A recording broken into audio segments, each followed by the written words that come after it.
Alright, पहली part में हमने बेसिकली बात किया था कि हमारे हेल्थ को बर्बाद करने के लिए कैसी कैसी जाल बिछाई गई है। कई लोग कमेंट में पूछ रहे थे क्या खाएं, कैसे रहें, कुछ समझ में नहीं आ रहा। देखिए, उन सब से बचने के लिए एक अल्टरनेटिव रास्ता है, बस आपको ढूंढने की जरूरत है। उस वीडियो में मैंने फूड की फ्रिक्वेंसी के बारे में बात किया था, तो जितना हो सके उतना आप हायर फ्रिक्वेंसी वाले फूड खाओगे, आपके लिए वो उतना ही अच्छा रहेगा। अब अच्छे क्वालिटी वाले फूड्स तो आपको ही ढूंढने पड़ेंगे।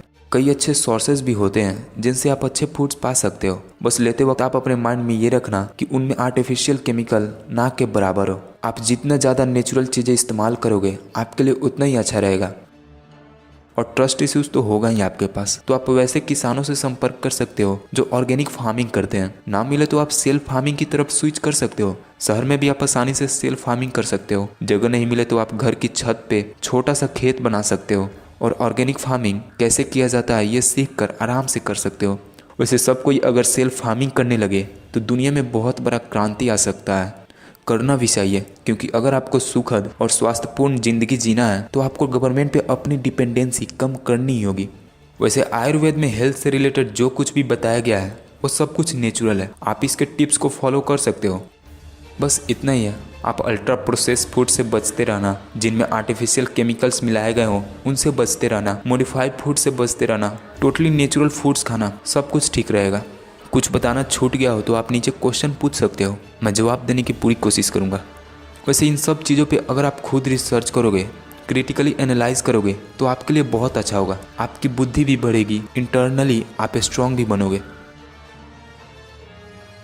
वैसे कुछ लोग बोल रहे थे कि ये सब जानकर हम कुछ भी नहीं कर सकते हैं, मायाजाल से हम निकल ही नहीं सकते हैं, तो अच्छा होगा जैसे जी रहे हैं वैसे ही जियो। इससे रिलेटेड मैं आपको कुछ बात बताता हूँ। सबसे पहले आप कुछ कमेंट्स को देखो, उसे आप ध्यान से पढ़ना। जिनका कमेंट्स है प्लीज़ बुरा मत मानना, मैंने बस समझाने के लिए यूज़ किया है। अच्छा ठीक, नाम नहीं दिखाऊंगा। देखिए, इनके हिसाब से अगर आप गलत भोजन भी खाओगे, लेकिन अगर आप ये सोच कर खाओगे कि आप सही भोजन ले रहे हो तो आपके साथ अच्छा होगा। तो अगर ऐसा होता है तो एक बार आप अपनी नज़र उठा कर देखो, कितने लोग आपको हेल्दी दिखते हैं, कितने लोग आपको बीमारी से ग्रस्त दिखते हैं, लोग इतने जल्दी मर क्यों जाते हैं, और लोगों का माइंडसेट कैसा है। सालों से तो लोग कचरा को अच्छा भोजन समझते और खाते आ रहे हैं, तो वे वैसा क्यों है। हेल्दी और अच्छे माइंडसेट वाले लोग क्यों नहीं है। मैं ये नहीं कर रहा हूँ कि इसमें जो बात लिखा गया है वो गलत है। हम जैसा सोचते हैं हमारे साथ वैसा ही होता है, ये बात 100% सही है। लेकिन गलत खाना को अगर आप अच्छा समझकर खाते रहोगे तो आपके साथ गलत ही होगा। उस वक्त आपका बॉडी एक अपोजिट फोर्स से लड़ता है। आपके बॉडी का ऑटोमेटिक मैकेनिज्म होता है, जब भी कोई गलत भोजन से नुकसान पहुंचता है या फिर पहुंच रहा होता है तब आपका बॉडी उसी अपोजिट फोर्स से लड़ता है और अपने आप को हील करता है। आप चाहो तो अपने विल पावर से भी अपने बॉडी को हील कर सकते हो, लेकिन हीलिंग में और अपोजिट फोर्स से जीतने में टाइम लगता है। उससे पहले ही अगर आप फिर से गलत भोजन ले लिए तो आपकी एंटीबॉडीज की लड़ाई कभी खत्म होगी ही नहीं और बॉडी भी कभी हील नहीं हो पाएगा। ऐसा ही कई सालों से लोगों के साथ हो रहा है, इसलिए आपको ऐसे कमज़ोर माइंडसेट वाले लोग दिखते हैं और बीमारी से ग्रस्त लोग ज़्यादा दिखते हैं।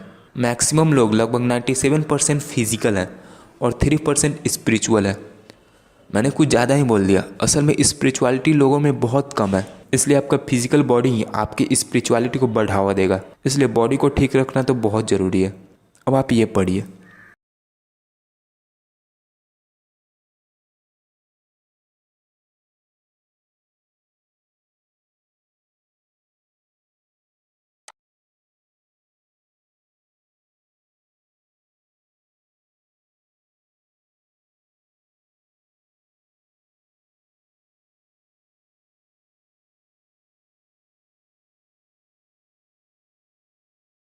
वैसे तो कुछ बातें जो इन कमेंट्स में लिखी गई है वो सही है, लेकिन इन कमेंट्स का मतलब जो निकल रहा है कि हम कुछ नहीं कर सकते, एलियट से बच नहीं सकते, इसलिए जैसे जी रहे हो वैसे ही जियो, ये मोटिव जो है इस कमेंट का वो बिल्कुल भी गलत है। सबसे पहली बात, आप उन एलियट्स पे डिपेंड नहीं हो। उनके बिछाए गए हर एक चाल से बचने के लिए एक अल्टरनेटिव रास्ता मौजूद है। असल में तो वो एलियट्स हैं जो आप पे डिपेंड है। आपकी एनर्जी को यूज करके वे लोग अपना गोल मैनिफेस्ट कर रहे हैं। आप उन पे डिपेंड नहीं हो।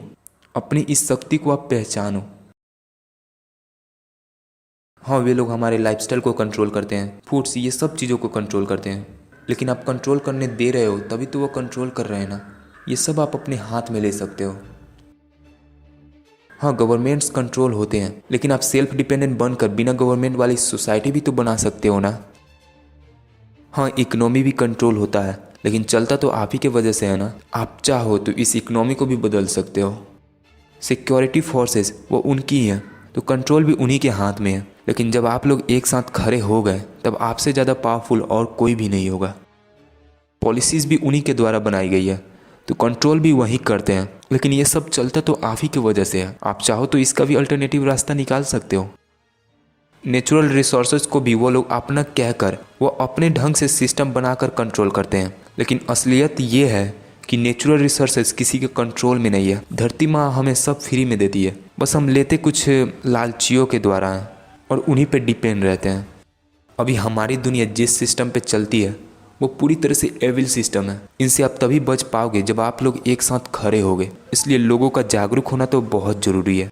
ये दोनों पॉइंट्स भी बिल्कुल सही हैं। उनके पास मैजिकल पावर्स हैं, कई सारी एक्स्ट्रा टेरेस्ट्रियल लाइफ्स हैं जो उनको सपोर्ट करती है। लेकिन आप खुद ही सोचिए, भगवान इतना निर्दयी है क्या जो आपको अकेला छोड़ देंगे? आप उनसे कोई कम नहीं हो और ना ही आप अकेले हो। कई सारे बुद्धिजीवी आपके जगने का इंतज़ार कर रहे हैं। कितने तो आपके बीच में ही इंसान के रूप में हैं, बस आप पहचान नहीं पाते हो। इसके बारे में अभी ज़्यादा नहीं बता सकता हूँ, बाद में कभी दूसरी वीडियो में बात करेंगे। और रही बात इस लास्ट पॉइंट की, जिसमें सिर्फ स्पिरिचुअल लाइफ को फॉलो करने के लिए बोला जा रहा है, क्या हो अगर आपको स्पिरिचुअल रास्ते पे चलने लायक भी नहीं छोड़ा जाए, आपको स्पिरिचुअल लाइफ पे चलने ही नहीं दिया जाए, तो आप क्या करोगे? अगर आप जागरूक नहीं हुए तो आपके साथ ऐसा ही होगा। स्पिरिचुअल लाइफ तो बहुत दूर की बात है। सो उनके बिछाए गए जाल को पहचानना शुरू कीजिए। इस कमेंट को समझाना बहुत ज़रूरी था, नहीं तो जो लोग सही रास्ता पकड़े हैं हो सकता है इसे पढ़ने के बाद वह फिर से भटक जाए। वैसे ये जागरूक होने वाला रास्ता ऐसा नहीं है कि आप उस पर चल दिए और अंत में जाके जागरूक बन जाओगे। नहीं, ऐसा बिल्कुल भी नहीं है। याद है ना, मायाजाल हर एक जगह पे है।